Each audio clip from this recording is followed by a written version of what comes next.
Hello, my name is Heidi and thank you for tuning in. I would like to talk today a little bit about facial cupping. I really enjoy facial cupping for many reasons. One of the biggest reasons I like it is because it's a great anti-aging tool. It also removes toxins from your body, so it helps your lymphatic system along. It gets the blood moving inside the skin. There's all sorts of great things about it. You'll notice lower in inflammation. You'll notice your skin is able to kind of supply blood in different areas more effectively, and like I said, it's able to help you remove those toxins. So tips and tricks of facial cupping, right? We all want to know them. So number one, you're going to want to start with clean skin. So I have a clean face. I just cleaned it. And then you're going to want to apply an oil. So I have my Queen of the Winter facial oil from Romeo Apothecary, but any facial oil that you think is great and you've already used will probably be fine. You don't want it to be too heavy, but you also don't want to be too thin because we want to move the cups around. So if you have a favorite facial oil, awesome. All right, so this one is pretty thick, so I only need a couple drops of this. Perfect. So I'm just going to press this onto my skin. So with facial oils, we really don't want to aggressively put them into the skin. You really want your skin to kind of soak them a little bit by themselves. And for this purpose, we also want the oil to not soak too quickly. So there's two different sizes. So this one is really good for under the eyes or delicate areas or smaller areas where you want to really get and do details. And this is really good for all over. So I'm going to start with this one. So I'm just going to start, and you can really start anywhere on the face, honestly. So really with the face, you really want to go out, and then I'll show you how to go down for the lymph nodes. So your lymph nodes are right here, and that's where your toxins can release, right? On your forehead, it's going to be the same way. We're going to go out, out, up, up. All right, so here I go. So you really want to squeeze it so it sucks into the skin and then goes out. And then you can release it, or it can release off your skin if you pull away. If you find it harder, you might want to get a smaller cup. And you can go over as many times as you want. So if you only want to go over each area a couple times, let's say you're just starting off and you're like, you know, it feels funny, I need to get used to this, that's totally fine too.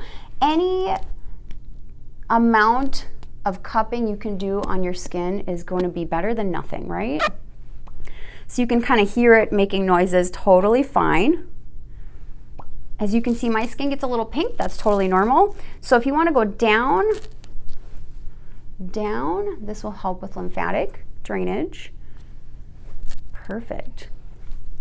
The optimal time to do your facial cupping is at night. So after you cleanse your skin, if you toned it, so I already toned my skin as well, and then I put my facial oil right on. And for me, I just put a little eye cream on after I do my facial cupping, and I'm ready for bed.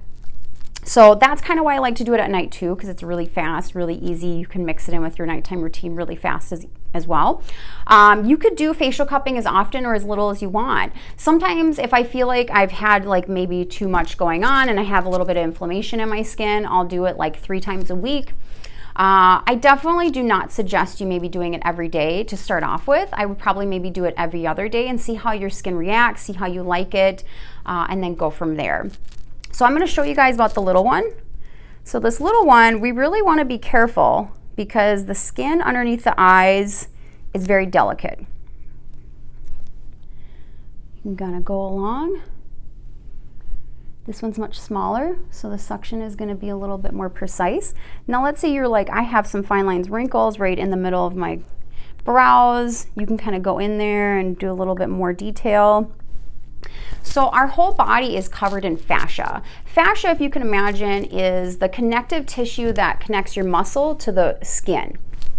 So fascia can get bunched up. So many of you probably have heard fascia in reference of having cellulite reduction. So if you do fascia blasting, let's say, that reduces cellulite, because cellulite at the end of the day is just the fiber tissues from your fascia get kind of blocked and kind of almost develop like a spider web. So obviously, if we massage our fascia, it can release some of those things. So same thing with our face, actually. Our fascia and our face becomes, stuck over time, maybe in certain areas, and then you'll have an area where it holds a little bit differently and your skin doesn't move as freely as maybe the other part of your skin, right?